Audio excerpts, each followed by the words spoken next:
মৌলা ইমাম হোসেন আল্লাহ সাল্লাম পাকের নাম পাকের যে নিশান পাক আলম পাক আছে, এই আলম পাকগুলো নিশান পাকগুলো যারা ধরে তাদের অবশ্যই আদবের সাথে অজুর সাথে অজু বানিয়ে পবিত্রতার সাথে ধরতে হবে।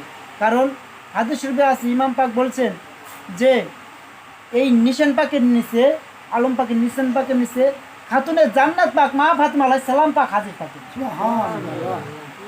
আলম পাক নিশান পাকের নিচে মা খাতুনের জান্নাত পাক হাজির থাকেন। তাই আদবের সাথে ইমাম পাকের মজলিস, ইমাম পাকের আজাদারি, ইমাম পাকের এই নিশান পাকের নিচে, ইমাম পাকের এই মিলাদ পাকে এসে শুধু মহব্বতের সাথে, এখানে কান্নার সাথে, মাতুমের সাথে, শোকাতুর সাথে থাকতে হবে, আদবের সাথে। আল্লাহ পাক যেন আমাদের তৌফিক দিয়েছেন, আমরা যেন ভক্তিপূর্ণ আদবের সাথে ইমাম পাকের এই গুণগান মাতুম পাক করতে পেরে আমাদের তৌফিক দিন, আমিন।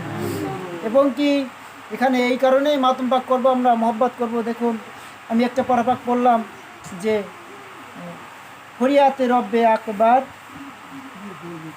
বে গৌর বে কাফন হ্যাঁ। আমার মৌলা পাক তার এই মরসিয়া পাকে লিখেছেন যে কি ইমাম পাক বে গৌর ও বে কাফন হ্যাঁ। আমরা তো দুনিয়াতে পাপি তাপি, আমরা উম্মতে মোহাম্মদী দাবি করে বসি, আর তিনি রাসূলুল্লাহ নয়নের মণি কলেজার টুকরা, তিনি জান্নাতি যুবদলের সর্দার মৌলা, তিনি আপনার আমার সমস্ত মুমিনার সর্দার এবং তার আম্মাজান, সমস্ত যত জান্নাতি রমণী আছে তাদেরকে, তাদের রমণীদের জান্নাতীদের সর্দার নি তার আম্মাজান।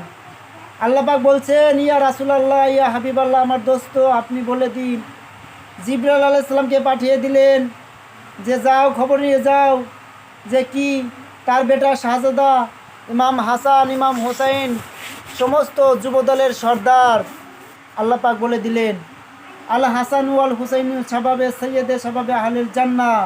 আল্লাহ পাক জিবরাইল আলাইহিস সালামের মাধ্যমে খবর দিলেন যে কি যে যাও খবর নিয়ে যাও আল হাসান ওয়াল হুসাইন সৈয়দে শাবাবে আহলিল জান্নাহ, অর্থাৎ হাসান হুসাইন আলাইহিস সালাম সমস্ত মুমিন মুমিনাত জান্নাতি যুবদলের সর্দার আছেন।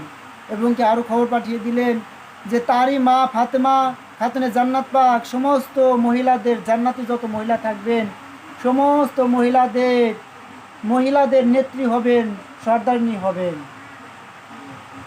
তো সুবহানাল্লাহ। তো আমরা এখানে বসেছি, যারা ইমাম পাকের মজলিসে বসে ইমাম পাকের মহব্বত করে, কারা মাতুম করে? যারা ইমাম পাকের ভালোবাসে। কারা ভালোবাসে? যারা ইমাম পাকের জান্নাতে যাবে তারা ইমাম পাকের মহব্বত করবে, যারা ওই ইমাম পাকের জান্নাতে শামিল হবে, অর্থাৎ ইমাম